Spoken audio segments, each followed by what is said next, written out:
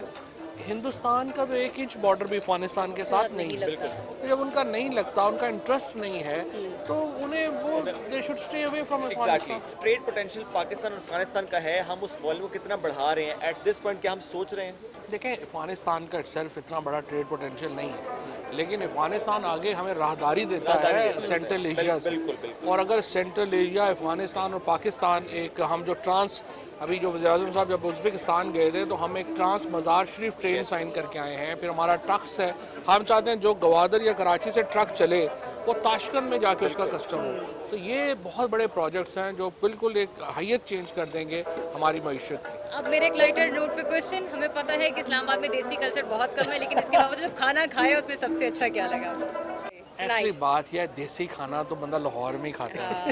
اسلام آباد والوں کو دیسی کھانے کو تو نہیں پتا نا. اب بڑی معذرت کے ساتھ رہتے ہیں ہم اسلام آباد میں، لیکن دیسی کھانا تو نہیں ان کو پتا. کسی فارنر نے شکایت بھی کی ہے؟ نہیں، فارنرز کے لیے یہ صحیح ہے، ان کے لیے ہلکا آپ کیا ایکسپیکٹ کر رہے تھے، کیا ہونا چاہیے؟ نہیں، میں تو کہہ رہا میں تو اسلام آباد میں دیسی کھانا کھاتے ہی نہیں ہوں. مطلب ابھی کھانے کے لاہور جاتے ہیں؟ کھانا اگر آپ نے اچھا کھانا کھانا ہے تو گاڑی پکڑیں اور لاہور جائیں. اور یہاں رہیں گے تو برگر کھائیں گے. یہاں تو بس میرا تھینک یو سو مچ. کوشش کر رہے ہیں اسلام آباد، لیکن ابھی ٹائم لگے گا نا. ٹائم لگے گا. ٹیسٹ بدلنے میں. اور یہ تھے منسٹر فواد چودھری صاحب، اور دیکھا آپ نے کوشش تو کی کہ وہ کھانے کا موڈ، جو کھانا ان کا موڈ اچھا کر سکے، لیکن لاہور ہی ہے. لاہور ہے، لیکن اسلام آباد بھی کسی سے پیچھے نہیں ہے. جناب شیریں مزاری صاحبہ ساتھ موجود ہیں. اس سے میں مختلف ہم جو وزراء ہیں ان سے بھی گفتگو کریں. شیریں مزاری صاحبہ السلام علیکم، کیسی ہیں آپ؟ وعلیکم السلام. اچھا میم، مجھے یہ بتائیے گا کہ 31 اگست ظاہر ایک تاریخ دی گئی، اس تاریخ پر کیا ماحول ہوگا، کیا حالات ہوں گے؟ اس سے پہلے کی سچویشن پر اپنی ایک ظاہر سگنیفیکنس ہے. کی جرنلسٹ اس وقت مختلف چینلز کے پاکستان میں موجود ہیں، دیکھنا چاہتے ہیں چمن کو، دیکھنا چاہتے ہیں تورخم کو، دیکھنا چاہتے ہیں کیا امپیکٹ ہوگا. آپ اس سارے معاملے کو کیسے دیکھ رہی ہیں؟ دیکھیں، سب سے پہلی بات جو ہمیں ایک تسلیم کرنی چاہیے کہ جب سے یہ افغانستان میں مسئلے شروع ہوئے، پہلے سوویت یونین کا، اس کے بعد 9/11 کے بعد امریکن آکیوپیشن، نیٹو کی آکیوپیشن، تو سب سے زیادہ جو اس کا نیگیٹو فال آؤٹ ہوا ہے اور جو سب سے زیادہ وکٹمائز ہوا ہے ملک افغانستان کے علاوہ، وہ پاکستان ہے. تو ہم نے اپنے پاکستانی پرسپیکٹیو سے دیکھا. بالکل ایسے ہی ہے. بالکل مسئلہ ہمارا ہوا ہے کہ پہلے ہم اور پرائم منسٹر عمران خان کی اگر آپ دیکھیں، بہت پہلے سے یہ پوزیشن تھا کہ ڈائیلاگ کریں، کیونکہ جنگ سے کوئی نہیں حاصل ہونا، اور وہی ہوا. سوویت جنگ لڑتے رہے، ایگزٹ کر گئے، جنیوا اکارڈ ہو گئے، لیکن ریفیوجیز پہ کسی نے بات نہیں کی. ایون ٹوڈے 4 ملین آفیشل ان آفیشل افغان ریفیوجیز ہمارے ملک میں ہیں، اور کوئی دنیا ہمیں ہیلپ نہیں کر رہی اس میں. اس کے بعد 80,000 کیجولٹیز پاکستان نے لی ہیں، بلینز آف ڈالرز کا ہماری اکانومی کو نقصان ہوا ہے. تو آپ دیکھیں نا، آپ لوگ 20 سال کی بات کرتے ہیں، امریکنز کہہ رہے ہیں جی ہمارا پیسہ کدھر خرچ ہو، اور پوچھنا چاہیے امریکنوں کو کہ بھئی آپ کی حکومت نے اتنا اوور 1 ٹریلین جو خرچ کیا ہے، اس کا کیا نتیجہ؟ آپ گئے تھے کہ طالبان کو ہٹائیں گے، 20 سال بعد طالبان واپس آ گئے. آپ نے جو حکومت ایک کھڑی کی تھی وہ ڈیزالو ہو گئی, پتہ ہی نہیں چلا. جو آپ نے اتنے آرمز اور ویپن سے افغان نیشنل آرمی بنائی تھی وہ کدھر گئی. تو مطلب ہے کہ, اور ہمیں تو دیکھیں پہلے 40 سال ہو گئے, تو ہمارا جو ہمارے ساتھ ہوا ہے, اور ہم پہلے کہتے تھے ہماری جنگ نہیں ہے, لیکن کیونکہ ہماری فوج لڑ رہی تھی تو ہم زیادہ کچھ کہہ نہیں سکے, لیکن نقصان ہوا ہے. اور ریفیوجیز کے علاوہ دیکھیں انٹرنلی ڈسپلیسڈ لوگ, سوات میں جو طالبان آئے تھے کتنے 35 لاکھ لوگ سوات سے صرف ڈسپلیس ہوئے تھے. تو یہ سارے پاکستان نے یہ برداشت کیا, دنیا اس کی بات نہیں کرتی. سارے آپ کہہ رہے ہیں جی جرنلسٹ آئے ہیں, چمن جا رہے ہیں, تورخم جا رہے ہیں, آپ پاکستانیوں سے تو پوچھیں جو ہمارے ساتھ آپ کے ملکوں نے کیا ہے. تو ڈو یو تھنک شیرین صاحبہ کہ پھر یہ جو جرنلسٹ آئے ہیں ان کو تو پھر پاکستان پر فوکس کرنا چاہیے نا, تو یہ بات کرنی چاہیے, پاکستانیوں سے جاننا چاہیے, بڑے شہروں کی صورتحال دیکھنی چاہیے. میں یہی کہہ رہی ہوں نا کہ جرنلسٹ آتے ہیں جی, یہ لوگ آ رہے ہیں چمن بارڈر تورخم پہ. ہم کہہ رہے ہیں کہ خدا را 40 سال سے زیادہ ہمارے ساتھ وکٹمائزیشن ہوتی رہی ہے, انف از انف. نہ ہم کسی کا اسکیپ کوٹ بننے کے لیے تیار ہیں نہ کچھ اور. ہم کہتے ہیں کہ طالبان کیسے اب پاور میں آئے, کیونکہ وہ افغان نیشنل آرمی ختم ہو گئی, وہ ان کا جو صدر تھا وہ بھاگ گیا ملک سے, تو ظاہر ہے ان کو پاور ویکیوم ہوا, وہ آ گئے. اب ہم چاہتے ہیں کہ ایک انٹرنیشنل جو کمیونٹی ہے طالبان کو سپیس دے. انہوں نے کئی چیزیں کہی ہیں, ہم کیا کیا وہ کریں گے, کہ انکلوسیوٹی کریں گے, پر دیکھیں وہ آئیں, اب ان کا حق ہے وہ بنائیں حکومت. آپ یہ ڈنڈے کے زور پہ تو نہیں کہہ سکتے کہ نہیں جی آپ اس کو بھی ڈالو حکومت میں, اس کو بھی ڈالو. دوسری بات نے کیا ہے, ہم ہیومن رائٹس, انسانی حقوق, خواتین کے, بچوں کے, مائنورٹیز کے پروٹیکٹ کریں گے, بالکل کرنے چاہیے, لیکن آپ ان کو سپیس دیں, بجائے اس کے کہ you push them to the wall. پہلے سے آپ نے افغان کے فنڈ فریز کر دیے ہیں, ایسٹس, ورلڈ بینک اور IMF نے جو دینے تھے پیسے افغانستان کو وہ کر دیے, you pushing them to the wall. اس سے اور مسئلہ ہوگا وہاں پر. دیکھیں آپ ان کو سپیس دیں, آپ ان سے انٹریکٹ کریں, ان کو کیا کہتے ہیں انوالو ان کو کریں, تسلیم کریں. یہ کہنا پہلے سے آپ نیگیٹو میجرز لے رہے ہیں, you are pushing them to the wall, تو آپ کیا سمجھتے ہیں وہ کیا کریں گے. اور اس سے اگر آپ امن سچے معنوں میں چاہتے ہیں تو آپ کو اکوموڈیشن اور ڈائیلاگ کرنا ہوگا, جو کہ ہمارا اور خاص طور پہ پرائم منسٹر عمران خان کا کئی سالوں سے یہ موقف ہے. اس وقت کسی نے بات نہیں سنی, اس وقت سوچتے تو کتنا انسانی جانیں بچ جاتی, کتنا اکانومی خراب نہ ہوتی. سو دس از واٹ ہمارا موٹیو یہی, موقف یہی ہے کہ امن آئے اور جو افغان لوگ چاہتے ہیں وہ ہو. کیونکہ ہم کسی کو بندوق کے اس پہ نہیں کہہ سکتے, جو ہم کہہ رہے ہیں وہ آپ کریں. بالکل ان کا اپنا حق ہے وہ جس طرح جائیں. دیکھیں کیا شروع ہو گیا, اب وہ ڈرون اٹیکس ہو رہے ہیں. اب خود ہی مائیکل کوگلمن نے ایک ٹویٹ ڈالی ہے کہ لگتا ہے کہ ڈرون حملے میں سویلینز مارے گئے ہیں, اور آپ کو پتہ ہے ہمارا موقف شروع دن سے اینٹی ڈرون تھا. اب مائیکل کوگلمن نے ایک اور بھی ٹویٹ ڈالی ہے کہ کئی جو کابل اٹیک میں کئی لوگ مرے ہیں, وہ ٹیررسٹ اٹیک میں, اس میں کچھ گھبراہٹ میں جو فائرنگ کی ہے US اور برٹش فورسز نے, اس سے بھی ہلاکتیں ہوئی ہیں. تو مطلب ہے اس سے کیا اب فائدہ ہوگا. آپ امن چاہتے ہیں تو آپ سپیس دیں, آپ بات کریں. یہ نہیں ہو سکتا کہ آپ ڈنڈے کے زور پہ کہیں کہ آپ یہ کرو وہ کرو, کیونکہ آپ ان کو نہیں لائے پاور میں, وہ خود آئے ہیں اپنی محنت سے. ٹھیک, تھینک یو ویری مچ شیرین صاحبہ.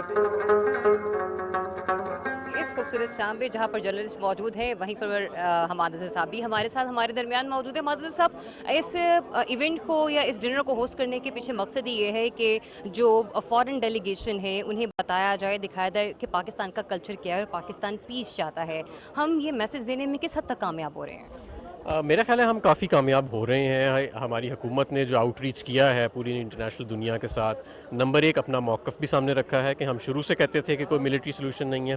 نمبر 2 ہم یہ کہتے ہیں کہ طالبان کے ساتھ اور ریجنل پلیئرز جو ہیں ان کے ساتھ انگیج کیا جائے. اور نمبر 3 ہم ہی سب سے بڑے وکٹم ہے کہ اگر افغانستان میں کوئی انسٹیبلٹی ہوتی ہے, افراتفری ہوتی ہے یا خانہ جنگی ہوتی ہے, تو جو خطے کے لوگ ہیں جو ان کے نیبرز ہیں خاص طور پہ پاکستان, ہم سب سے بڑے افیکٹیز ہیں. تو یہ ہم آج پیغام دے رہے ہیں, اور جو فورن کورسپونڈنٹس یہاں پہ موجود ہیں میں سمجھتا ہوں کہ بہت حد تک ان کو یہ پیغام رجسٹر ہو بھی رہا ہے. اچھا 3-4 دن سے ہم لوگ دیکھ رہے ہیں کہ اس سے پہلے بھی کابل ایئرپورٹ پر دھماکہ ہوا, آج بھی صبح کچھ اچھی اطلاعات نہیں تھی, تو خوف کا عالم مزید بڑھتا چلا جا رہا ہے. پھر گلبدین حکمت یار کی اسٹیٹمنٹ کہ انڈیا افغانستان کے معاملات میں مداخلت نہ کرے, اس اسٹیٹمنٹ پہ آپ کیا ریئیکشن ہے؟ دیکھیں بہتر تو یہ ہوتا کہ یہ جس طریقے سے ریٹریٹ کیا گیا ہے ایک پراپر ٹرانزیشن آف پاور جو ہے اس کو انشور کیا جاتا. بہرحال وہ نہیں ہوا اور بین الاقوامی طاقتوں کی طرف سے.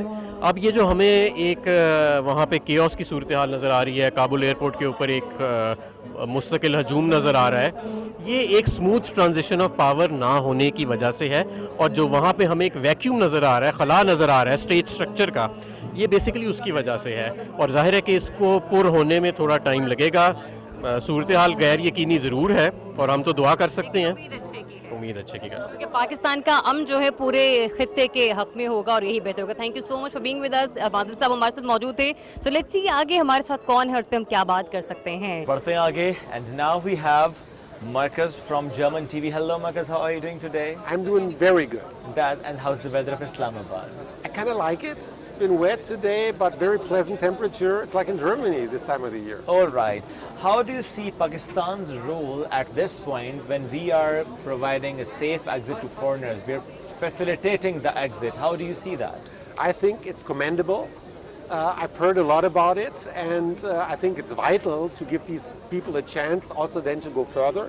So I think this is just an amazing job, and I'm curious to see what will happen in the next couple of weeks, couple of months, depending on where Afghanistan is headed and how that will affect Pakistan. And how are you analyzing the situation that at this point we are seeing drone attacks in Afghanistan? How do you see that situation? Well, at the moment we're still in awe and shock about what has happened because nobody's been expecting this. I myself have done a documentary on the Afghan war, which was finished a couple of weeks ago, right. And all the people I interviewed said, Taliban are going to take over in months maybe.